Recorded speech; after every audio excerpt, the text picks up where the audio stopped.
Hello दोस्तों, अभी तक जो हमने बात किया है टाइप्स ऑफ ट्रेडिंग मार्केट क्या होता है, जैसे कौन कौन से ऐसे सेगमेंट्स है जिसमें हम ट्रेड कर सकते हैं, इस पे हमने चर्चा की है। जैसे कैपिटल मार्केट हो गया, डेट मार्केट हो गया, डेरिवेटिव मार्केट हो गया, करेंसी मार्केट है, कमोडिटी मार्केट है, फॉरेक्स मार्केट है हमारे पास, जहाँ पे अलग अलग करेंसी पेयर्स ट्रेड करते हैं। अच्छा, जब हम फॉरेक्स मार्केट की बात करते हैं तो ग्लोबली इसको फॉरेक्स मार्केट बोला जाता है, लेकिन इंडिया में इसको करेंसी मार्केट बोला जाता है। इंडिया में लिमिटेशन है। इंडिया में अगर आप ट्रेड करते हैं किसी सेबी रजिस्टर्ड ब्रोकर के थ्रू, तो वहाँ पे आपको लेवरेज एक तो बहुत कम मिलता है। दूसरी चीज़ है कि क्योंकि ग्लोबली जो मार्केट होता है वो 24 आवर्स ओपन रहता है, 6 days, 5 days and 24 hours open रहता है। जबकि इंडिया में अगर आप करेंसी मार्केट आप देखोगे तो सुबह 9 बजे से लेकर शाम के 5 बजे तक ही ओपन रहता है। एक और क्या तीसरी प्रॉब्लम है इंडियन मार्केट में कि उतना वॉल्यूम नहीं मिलता है, लेवरेज कम होने के कारण ज़्यादा पार्टिसिपेंट्स नहीं है।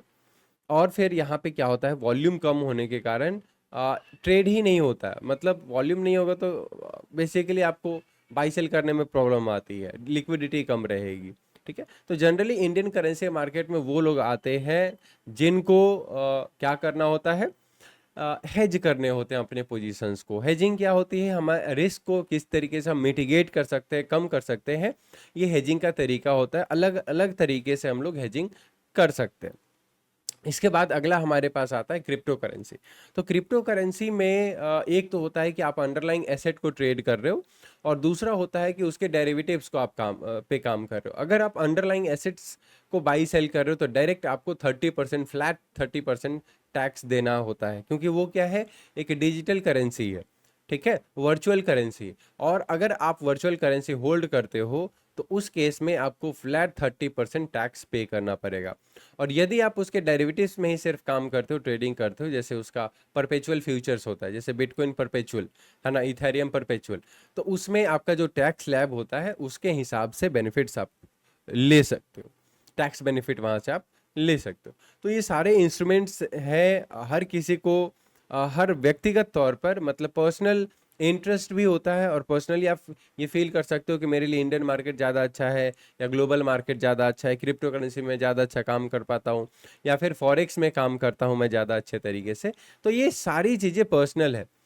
तो आपको करना क्या है, सारी चीज़ें आप सीखो, और उसके बाद आप डिसाइड कर सकते हो। एक परफेक्ट प्रैक्टिस के बाद एक पर्टिकुलर टाइम पीरियड आपको लेना पड़ेगा, कम से कम 6 से 7 महीने प्रैक्टिस में आपको देने पड़ेंगे, ताकि आप वो डिसिप्लिन ला सको अपने अंदर, वो रिस्क मैनेजमेंट का जो तरीका होता है वो आप डेवलप कर सको खुद में, है ना। वो रूल्स को फॉलो करने की एक हैबिट बननी चाहिए, उसी से आपका डिसिप्लिन बनेगा। और डिसिप्लिन अगर आप फॉलो करते हो तो आपकी साइकोलॉजी वहां से स्ट्रांग होती ही चली जाएगी, क्योंकि साइकोलॉजी सबसे ज़्यादा इंपॉर्टेंट चीज़ है एक ट्रेडर के लिए या इन्वेस्टर के लिए इस मार्केट में। अगर हमारी साइकोलॉजी स्ट्रांग नहीं है तो बहुत डिफिकल्ट है कि इस मार्केट से हम पैसा अर्न कर सकें। तो ध्यान रखना है, सबसे पहले नॉलेज, उसके बाद आपको डिसिप्लिन इनकलकेट करनी है अपने अंदर, और उसके बाद साइकोलॉजी साथ साथ बिल्डअप होता चला जाएगा, तो आप एक अच्छे ट्रेडर और इन्वेस्टर बन सकते हैं।